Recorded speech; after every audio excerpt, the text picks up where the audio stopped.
And this third category of people are people who've actually, either they were tested and they failed, or they never really became Muslim for the right reasons anyway.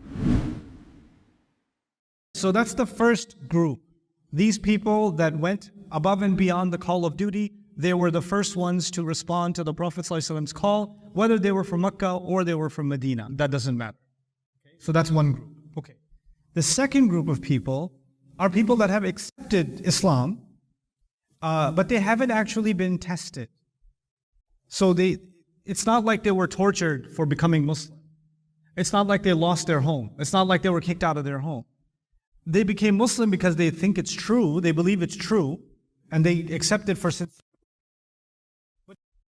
But put you in the same category as someone who's been tested and they still held on, right? So they are you can say, not yet tested. Not yet tested. And there's a famous saying in Arabic, سوف نرى إذ انجلى الغبار أفرس تحتك أم حمار, right? So we'll see soon, once the dust settles, were you riding on a stallion or were you riding on a donkey? Because if the dust is there, like, oh my God, there's a rider that came. When the ride settles, you're sitting on a donkey. Like that's, because the dust hasn't settled yet, right? So, and this you could say is a large population of Muslims who are in the middle. They're the middle category. They're not bad people, they just haven't been tested yet. Okay. Then there's a third category. And this third category of people are people who've actually, either they were tested and they failed, or they never really became Muslim for the right reasons anyway.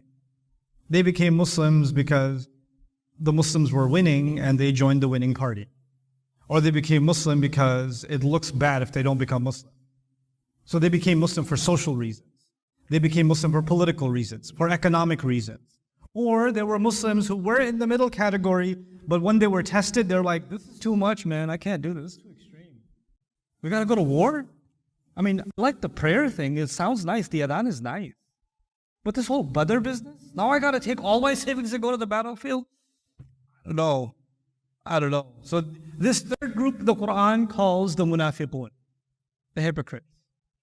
Hypocrites because now they're not, if you don't believe it anymore or you have a problem with it, come out and say it. They won't even come out and say it to your face. They'll say, no, of course we believe. Of course we believe. But actually, practically, they're starting to take steps backwards. They're being tested. So there's these three groups of people. Now, this is the important part. I want you to, what should I think about myself? What should you think about yourself? Should we think about ourselves in Group A, or Group B, or Group C? It would be a problem if we saw ourselves in Group A. Because that is what Allah advises us is, لا تزكوا أنفسكم هو أعلم بمن اتقى. Don't consider yourselves pure. Right? So I can't say I'm the true believer. Like that's too self-righteous. You understand? It's also problematic to just automatically assume yourself to be a munafiq. And yes, there's fear of being a munafiq, which is different from I believe I'm a munafiq.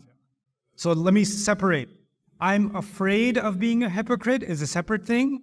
I believe I'm a hypocrite is a separate thing. And if you believe you're a hypocrite and you accept that for yourself, that's a problem. That's a problem. But then there's the middle category. The middle category is being pulled in two different directions. Motivate them towards Iman, and the hypocrites, the force is pulling them towards Nifaq, and they're like, sometimes I kind of go this way, and sometimes I kind of go that way, and I'm kind of stuck in the middle. And you know what's really healthy for every Muslim to think? They're right in the middle. And these surahs, these 10 surahs, from Surah Al-Hadid all the way to Surah Al-Tahrim, their primary audience, the main audience for these surahs is actually this middle category. They're being encouraged to become strong believers. And they're being warned, hey, by the way, don't fall into what? Hypocrisy. Don't go in that direction. And this issue of being allies or not allies is the exact same thing. These people in the middle, they might slip. They might fall towards some, the later category. Now, one last thing about that. None of these three categories are permanent. How many people here into fitness, exercise, anything? Okay, a few, 3 of you. MashaAllah, the ummah is doing really well.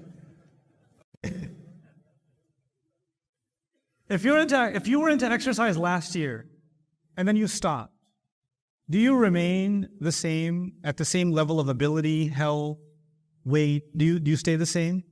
Do you deteriorate immediately? It happens, right? But does it permanently mean that you're messed up now and then you can't go back? No, you can get serious again and you can make improvements again. But it's a constant struggle, isn't it? It's a constant struggle.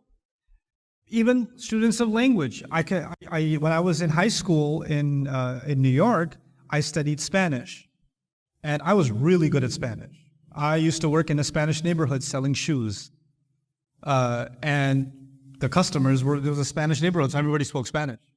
So I had no choice but to constantly speak Spanish. So I got pretty good. Then I stopped using it for a long time. And guess what happened to my Spanish? It starts dropping. You just start losing it more and more and more. I have some left, but it's not what it used to be at all. But if I started practicing again and started studying again, what would happen? I would improve again. What I'm saying is, just because you were a true believer doesn't mean you'll always stay there. You could start slipping and inching towards the middle category and eventually all the way down to what? Munafiq. So you're not safe just because you made it. Just because you're healthy in terms of your iman, that doesn't mean you're safe.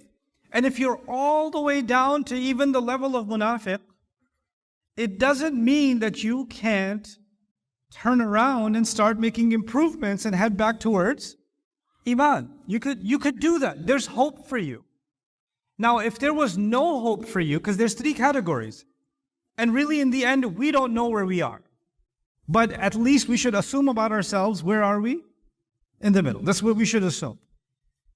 The thing that's important is that Allah talked to all 3 groups with one call. Ya ayyuhalladhina aman. It includes everybody. It includes the strongest believer. It includes the middle believer, the weak believer, or maybe not the yet tested believer. It even includes who? The munafiq. It includes all 3. Allah didn't say, Ya ayyuhalladhina amanu, kada wa kada. But then, Ya ayyuhalladhina nafaqu. He didn't say this. He addressed all of them. And even sometimes, he would be talking to the hypocrites, but he would say, Ya ayyuhalladhina amanu. Ya ayyuhalladhina amanu. Lima taquluna ma la taf'alun. Those of you who believe, why do you say what you don't do? Isn't that a hypocrite thing? They say one thing, do another. Isn't that a sign of the munafiq? But he didn't start with, Ya ayyuhalladhina nafaqu, lima taquluna ma la taf'alun. He says, Ya ayyuhalladhina amanu, lima taquluna ma la taf'alun. This is really important now. Why did Allah do this? One of the reasons you can appreciate that Allah did this is even the people that have fallen into the depths of nifaq can pull themselves out. There's still hope for you. Allah is still calling you someone who has a chance because Allah still addressed you with, Ya ayyuhalladhina amanu. So there's hope in this. Hey guys, you just watched a small clip of me explaining the Quran in depth as part of the Deeper Look series. Studying the Quran in depth can seem like a really intimidating thing that's only meant for scholars. Our job at Bayyinah is to make deeper study of the Quran accessible and easy for all of you. So take us up on that challenge. Join us for this study, the Deeper Look of the Quran, for this surah and many other surahs on BayyinahTV.com under the Deeper Look section.